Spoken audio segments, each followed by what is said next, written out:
सास बहू का झगड़ा। अनामिका की सास पुष्पा अपनी बहू को कुछ खास पसंद नहीं करती थी और इसीलिए दोनों सास बहू में आए दिन झगड़ा होता रहता था। सास बहू के झगड़े के चक्कर में अनामिका के पति मोहित की जिंदगी मुश्किल में पड़ गई थी। बेचारा बार बार माँ और बीवी के झगड़े को सुलझाता ही रहता था, लेकिन दोनों समझने का नाम नहीं लेती थी। वैसे तो सब कुछ ठीक ठाक चल रहा था, लेकिन एक दिन अनामिका और पुष्पा के अंदर जोरदार झगड़ा हुआ और बात कुछ इस तरह थी। बहू, मैंने तुम्हें कल अपनी एक साड़ी धोने के लिए दी थी।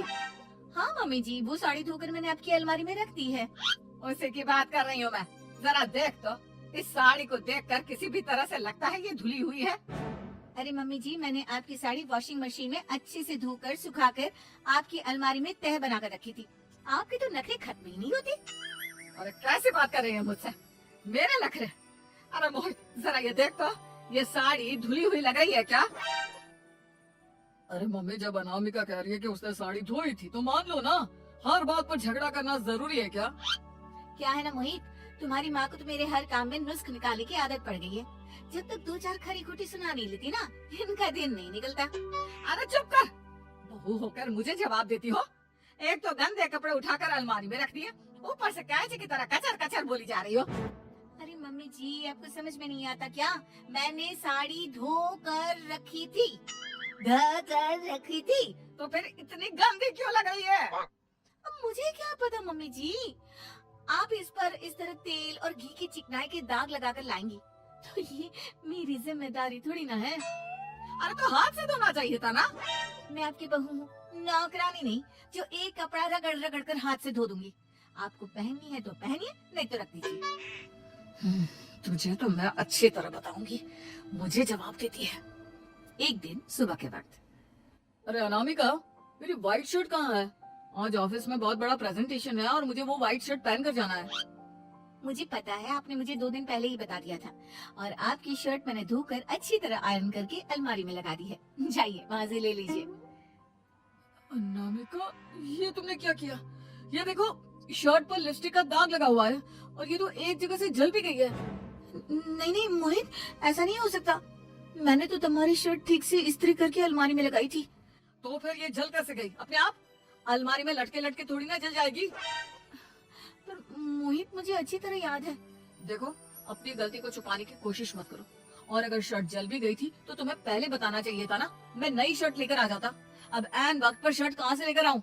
मेरा इतना इम्पोर्टेंट प्रेजेंटेशन था, सब खराब हो जाएगा। अरे बेटा, क्यों परेशान होता है? ये देख, मैंने तेरे लिए पहले से ही एक नई व्हाइट शर्ट ला कर रखी है। लेकिन मम्मी, आप मेरे लिए व्हाइट शर्ट क्यों लेकर आई? अरे मुझे पता था तेरा प्रेजेंटेशन होने वाला है और अपने इस बहू पर तो मुझे बिल्कुल भी भरोसा नहीं। क्या पता मेरी साड़ी की तरह तेरी शर्ट भी गंदी करके रख देती। और देख, वही हुआ ना। बेटा, सारी टेंशन छोड़ और ये नई शर्ट पहन कर जा। थैंक यू मम्मी, आज तो आपने बचा लिया मुझे। कुछ दिनों के बाद, अरे अनामिका, जानती हो, ऑफिस में मेरा जो दोस्त है ना अमर, आज उसका बर्थडे है और उसे तुम्हारे हाथ का चॉकलेट केक बहुत पसंद है। थोड़ा सा बनाकर टिफिन में रख दो ना प्लीज। हाँ हाँ क्यों नहीं, मैं बहुत अच्छा केक बनाकर आपके दोस्त के लिए रख दूंगी। तुम्हारे हाथ का खाना खाकर तो वैसे ही मेरे ऑफिस के सारे लोग इतनी तारीफ करते हैं, क्या बताऊं। आप प्लीज एक अच्छा सा केक और बना दो, मेरी तो ऑफिस में शान बढ़ जाएगी। अनामिका केक बनाने के लिए रख देती है। पुष्पा चुपचाप जाकर उस पर ढेर सारा नमक डाल देती है। देख अमर, तेरी भाभी ने तेरे लिए चॉकलेट केक बनाकर भेजा है, तुझे बहुत पसंद है ना? यार, तू बहुत किस्मत वाला है, भाभी इतना अच्छा खाना बनाती है और साथ में केक भी। वैसे भाभी को थैंक यू बोलना। थैंक यू बाद में, पहले तो ये केक खा कर देख, बहुत मेहनत से बनाया है अनामिका ने।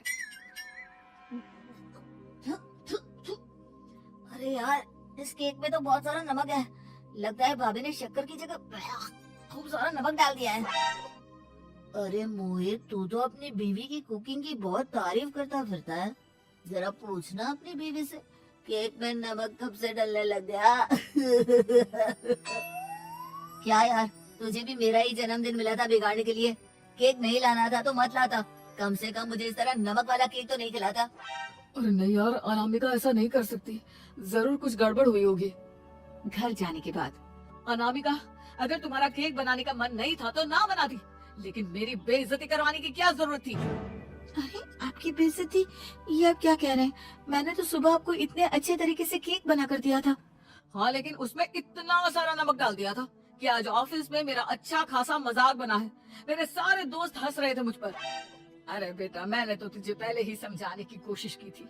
एक नंबर की गैर जिम्मेदार है ये लड़की, कोई काम ठीक से नहीं करती।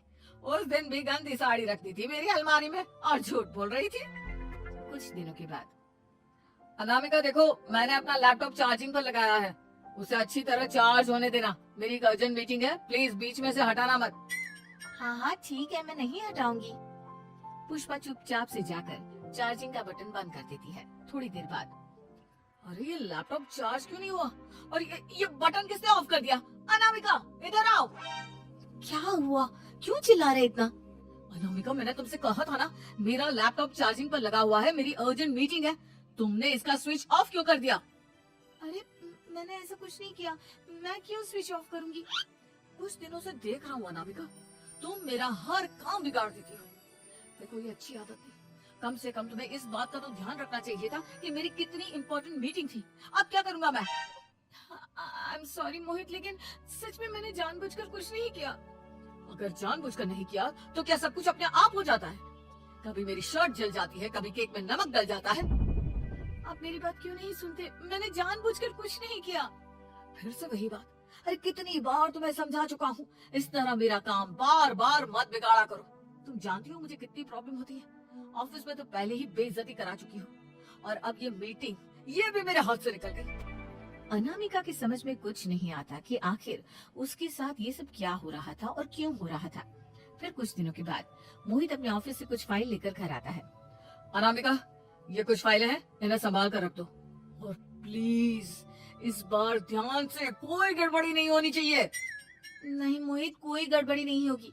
मैं सारी फाइल्स अलमारी में लॉक करके रखूंगी और चाबी अपने पास रखूंगी। अनामिका, जरा अलमारी की चाबी तो देना। क्यों मम्मी जी, आपको क्या काम है? उसमें मोहित की जरूरी फाइल रखी है और मैं नहीं चाहती कि इस बार कोई भी गड़बड़ हो। पता नहीं कुछ दिनों से हर काम खराब हो जाता है। अरे मुझे उसमें से पैसे निकालने हैं और उसके बाद ले लेना अपनी चाबी। मैं खा नहीं जाऊंगी तुम्हारे पति की फाइल। अनामिका को अपनी सास पर शक होता है। चाबी देने के बाद वो चुपचाप छुपकर अपनी सास की हरकत देखती है। ये फाइलें उठाकर डस्टबिन में डाल देती हूँ, फिर देखना कैसे मोहित इसकी खबर लेगा। इस बार तो छोड़ेगा नहीं इसे। वैसे भी पहले मैंने जो कुछ भी किया है उसकी वजह से अच्छी खासी डांट पड़ी है, मजा आ जाएगा। अच्छा तो ये बात है, सारा काम मम्मी जी बिगाड़ देती है, वो भी इसलिए क्योंकि मेरा उनसे झगड़ा हो गया है। सास के जाने के बाद अनामिका मोहित को बुलाकर लाती है। क्या हुआ अनामिका, क्या दिखाना है? ये देखिए, आपकी फाइल डस्टबिन में पड़ी हुई है। इसीलिए तो कहा था संभाल कर रखना, और तुमने उठाकर ये फाइल डस्टबिन में डाल दी। मैंने नहीं, तुम्हारी मम्मी ने डाली है, मुझसे बदला लेने के लिए, ताकि तुम मुझे डांटो। और अगर मैंने डाली होती तो मैं तुम्हें दिखाने के लिए बुलाकर तो नहीं लाती ना। सही कह रही हो, मैं अभी मम्मी से जाकर बात करता हूँ। थोड़ी देर बाद मम्मी, सच सच बताइए, मेरी फाइल अलमारी में से निकाल कर डस्टबिन में आपने डाली थी ना? अरे अपनी माँ पर इल्जाम लगाता है, शर्म नहीं आती तुझे? मैं इल्जाम नहीं लगा रहा हूँ मम्मी, जो सच है वही पूछ रहा हूँ। अब जल्दी से बताइए आपने ऐसा क्यों किया? अरे तो क्या करती, तेरी बीवी मुझसे झगड़ा करती है, उल्टे सीधे जवाब देती है, मुझे उससे बदला लेना था। अरे मम्मी, लेकिन आप दोनों के झगड़े के चक्कर में मेरा कितना नुकसान हुआ है, ये कभी सोचा आपने? मम्मी जी, अगर आपका बदला पूरा हो गया हो तो आइंदा ऐसी कोई हरकत मत करना, क्योंकि अब आपकी सच्चाई हमारे सामने आ चुकी है। ये तो वक्त ही बताएगा मैं क्या करूंगी और क्या नहीं। मम्मी जी, कहा ना आप ऐसा कुछ नहीं करेंगी। अरे मेरी जो मर्जी आएगी वो मैं करूंगी। मेरा सर घूम रहा है, सास बहू के झगड़े में मेरी जिंदगी का तो कचरा हो गया है, कचरा।